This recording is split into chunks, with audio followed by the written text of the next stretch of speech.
All right. Hello, everyone. I'm just making a video today to kind of update you about the current market situation. I, you'll gotta ignore my paper trades because TC2000 is not working.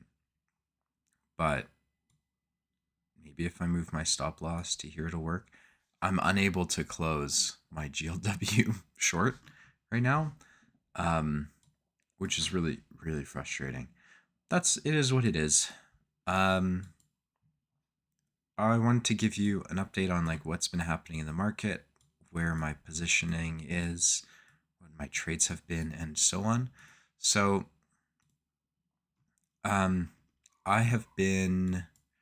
I mean, here's the stock market over the last 2 years. There's things like GLW with which had really brutal earnings today. Um, that was kind of the main thing with news. What I would say then is if you kind of look at the scan, well, I'll just show you the market monitor.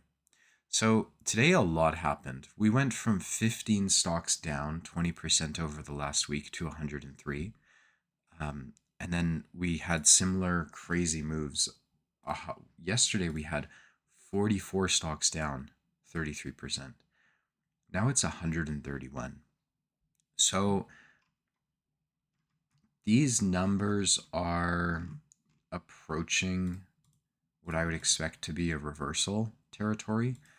Last time the number of stocks up 20% reversed was at 120. So above 100 is kind of like getting up there, you know? Um, but today, like things like really, really cracked, basically. GLW is still working. I wanted to close it quite a why can't I modify my orders? Cancel order. All symbols. Cancel 6 orders. Okay. Hopefully it works. Um,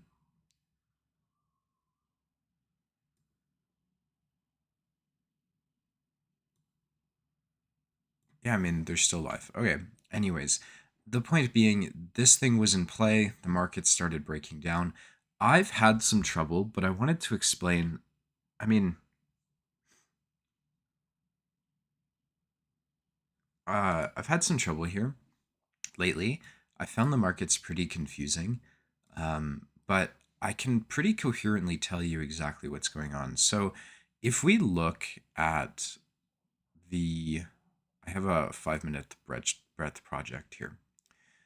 If we, Jesus Christ, I'm gonna murder someone. Not actually, but Christ, it's frustrating to oh my god, I'm gonna mute my sound.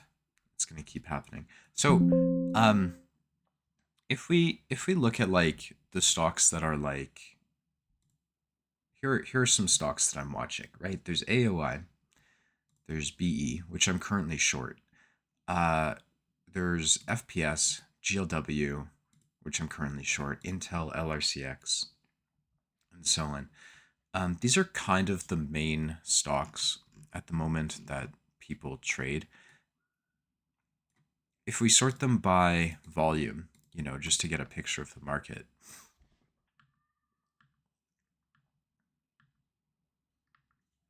there's this thing.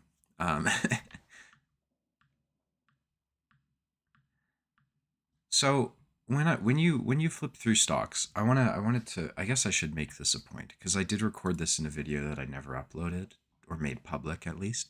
Um, with trading, a lot of it is not quantifiable in that because the variables people use to quantify the stock market sucks.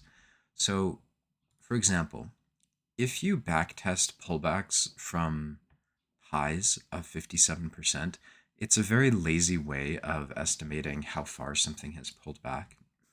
If you use the 200 price moving average, again, it's like a very lazy way of doing it.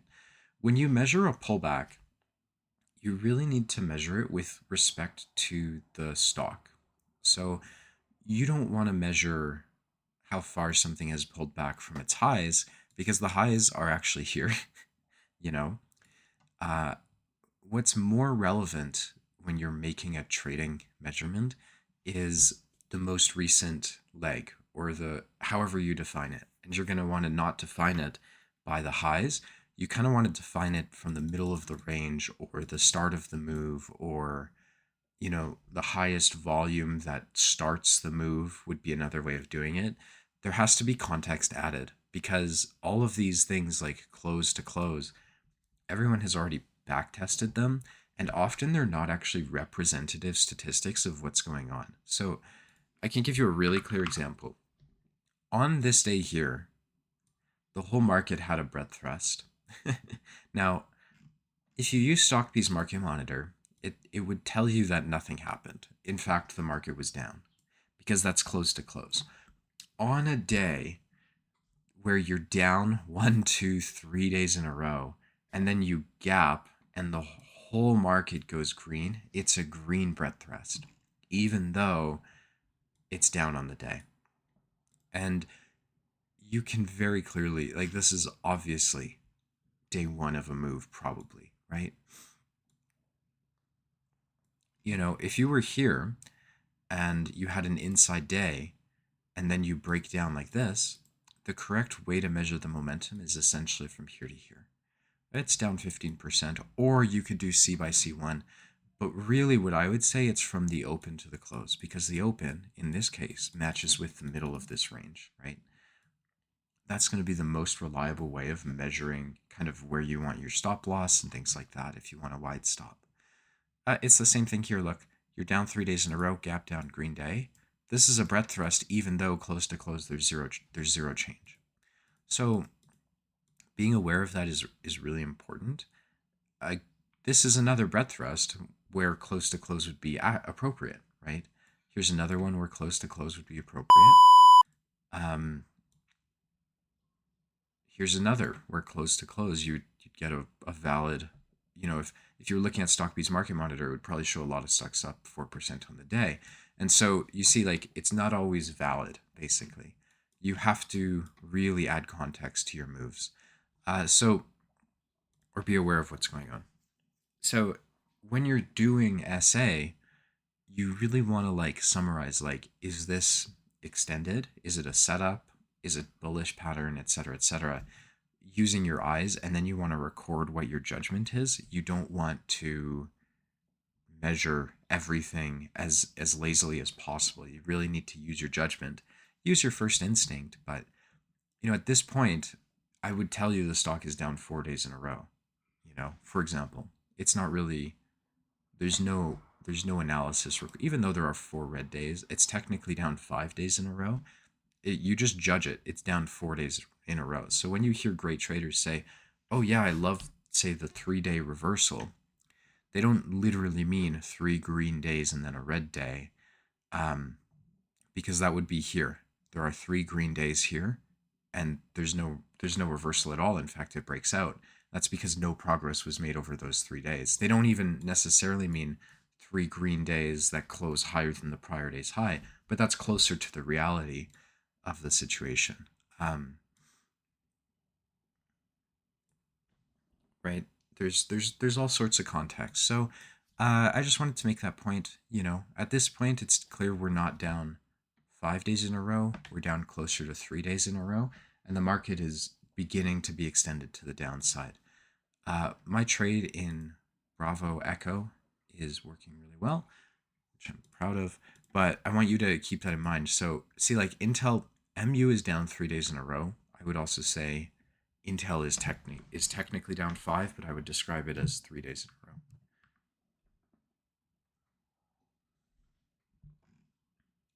Oh, did we get out of GLW? Yes, we did. Okay, beautiful. So when we look at things, this is down 3 days, 3 days, 3 days. Most of the market is now down 3 days in a row. This isn't. This is breaking out again. Yeah, but like if you were to just kind of use your brain and kind of judge where are most of the stocks that, you would want to trade, like what are they doing?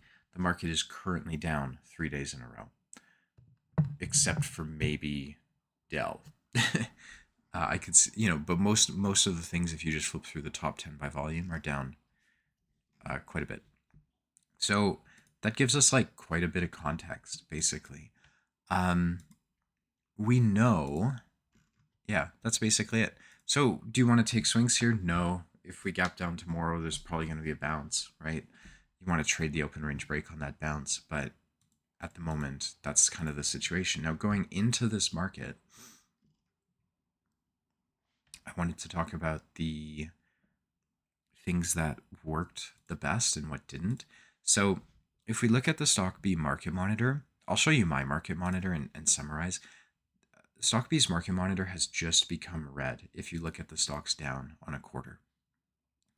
So, what that means is it's a bearish environment. Shorts are more likely to work, especially breakouts to the short side. They're more likely to have huge follow through because we were not extended. But given the environment now, with 100 stocks down 20%, we're extended. So the market's down 3 days in a row on average. Like if you flip through the list of stocks I showed you, most things are down 3 days in a row. We're probably going to get a bounce. That bounce might work for a day or two if we get a gap down, but the overall environment is kind of definitely becoming bearish. Like it's been bearish for a while. And so this is the other thing I wanted to point to. So StockB's market monitor has technically been green basically from this day, like all of this period. But if you were using a wide variety of judgment-based situational awareness as opposed to trying to quantify it like I do, what you would have seen is if you flipped through the long stocks that I'm watching. So these are the stocks at the moment that are trending higher. If we kind of just look at FHP though, like these are high price stocks that are in play essentially. This is like the primary universe that's the market. These are all the high price leaders that you would find most of the time. I think on a day like this, the market like completely changed course. So if we look at what the stocks were like on this day, this is the day I think Intel gapped down and failed its breakout. You see, boom, boom, fails. I want you just to like look at it and kind of get a picture of like judge for yourself how bullish the environment is based on the charts you're seeing. So is this a bullish chart? I could see myself taking a bounce once this bounce fails on it, no problem. But MU is gapping down. To me, this looks very choppy.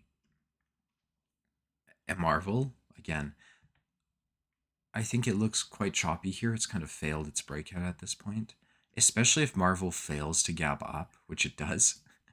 Uh, on this day, you definitely know the environment's shifted. So if we look, MU is following through from its 4% breakdown, Marvel following through, GLW completely reversing, Intel following through, right?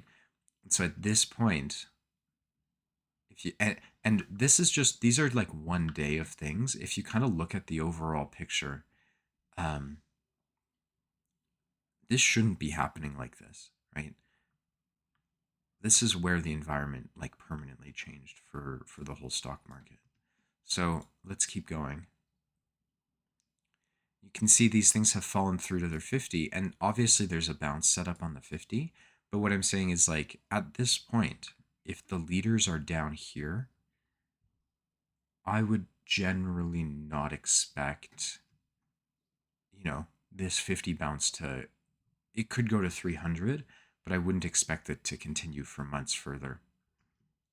There's no way this would ever bounce back to 250. Again, this could bounce back, This absolutely could bounce back, and it doesn't. So there's all sorts of information. This is where you could get an attempt number two into the market, and you can see how the follow through works on the things I said might bounce. They don't follow through at all. So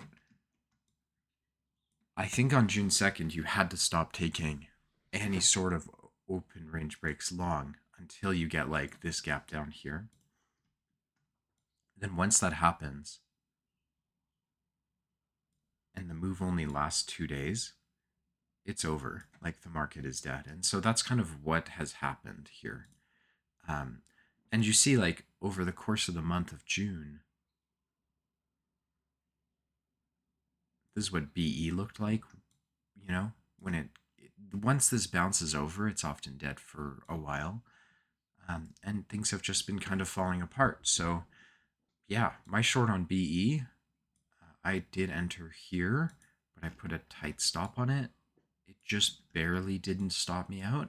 And now I have it, and it's just a matter of kind of probably closing it. I'm going to close it right now, actually. Like, literally, I'm closing it currently because it's up 30% today. So that was a huge trade for me, but with earnings tomorrow, I want to get out. The point being, a bounce is likely at this point, and if you kind of look at the general charts of things, would you? I mean, Marvel could keep going. It could be a leader here, right?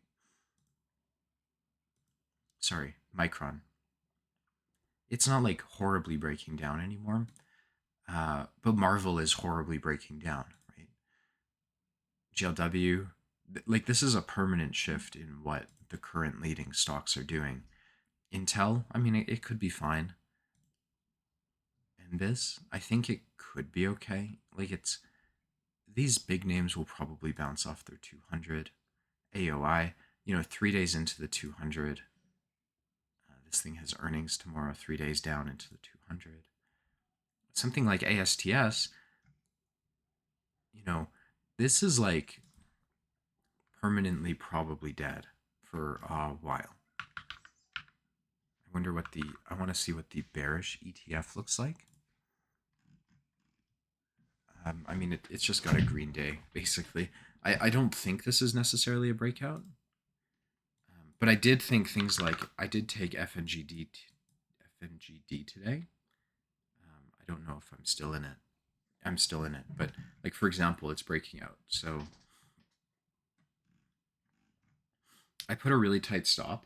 And since I exited BEZ, my plan is to kind of enter FNGD because it totally broke out. I guess my stop should be a bit wider than where it's at. But you see, like, I think you should be in this thing with a stop somewhere here. But yeah, so I just wanted to, so here's the thing, right? We have FNGD going.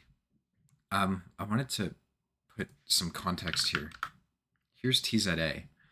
So NASDAQ is down 3 days in a row, but we have both FNGD and IWM starting to make a bearish move here. I think that today is not a bad day to put on shorts. I just don't think you can do it in the large cap space because of the overall environment. Like, you obviously can't add shorts to any of the names here. Don't really make sense. So what I was looking at was things like, I mean, MSTZ looks really good, obviously.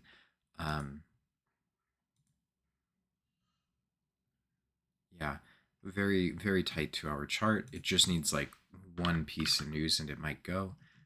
Crypto is breaking down. Ethereum is also kind of trying. So it's kind of like with MSTZ, I would describe it as similar to these high price names that are down 3 days in a row. I wouldn't be super confident in shorting it, but something like TZA, it's just starting its move. And same with GDXD, it's just starting to break out. So I think that the best shorts, given the overall environment being bearish, with something like this. And then I also think that this is a good breakout at the moment.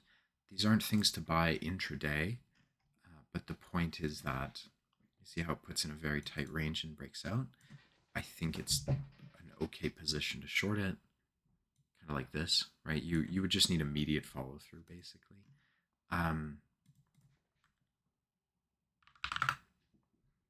Gold has been following through, so that's good. And then I keep looking at these, but they're all down 3 days in a row. The ETFs that are going today are things like Tesla, which is already broken out, IONQ.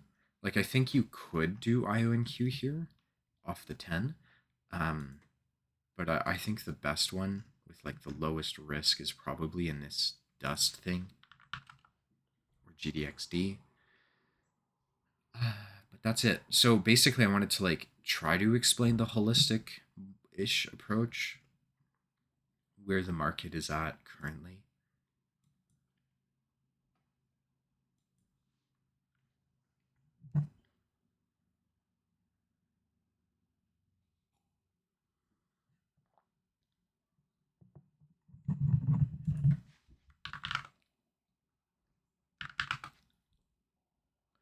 The thing is, like, with both TZA and FNGD going and GDXD going, I think it's kind of a bearish. Like, you have to say, like, today could be day one for a lot of things. It's obviously not day one for large caps, but if you kind of look at the mid cap liquid, I would expect most of it to be starting like a downtrend type of thing. So if we look at, you can see here, large caps are not, I mean, Netflix and PayPal are bouncing, okay. Circle's not moving. But see, these gold names are starting to break down. 3 of them are. So the other thing is, like, if you, obviously we have GDX falling, right? A lot of the names I'm watching are gold. They're breaking down. We have silver breaking down.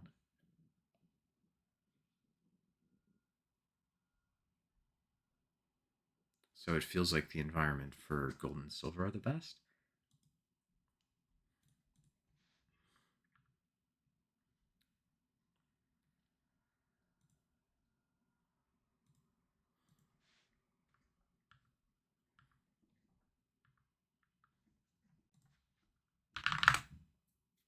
And this is like day one, or arguably day two for LABD.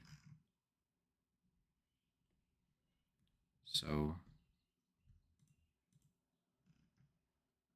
I don't know, but I think I have to say, like, I think something like this is starting its move. Unless I'm crazy. But we have the context to support it. Every single ETF that's bearish is green. That's pretty rare. And then we have things like GDXD making a move. Things like LABD breaking out. So I guess, like, contextually, if someone was like, which area of the market would you want to short? Like, if you looked at IWM, do you want to be shorting things that are straight up? Do you want to be shorting things that are sideways? Do you want to be shorting things that are continuations? Well, you're probably going to want to do things that are coming out of their base, because that's where IWM is, right? IWM is arguably about to come out of a base here. That's kind of what it looks like.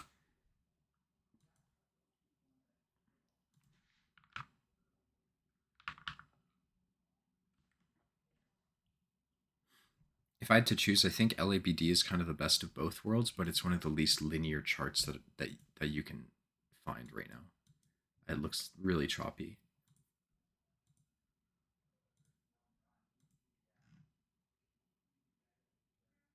And then something like FNGD. I wish we could. You see, it's like coming out of a base here, building higher lows.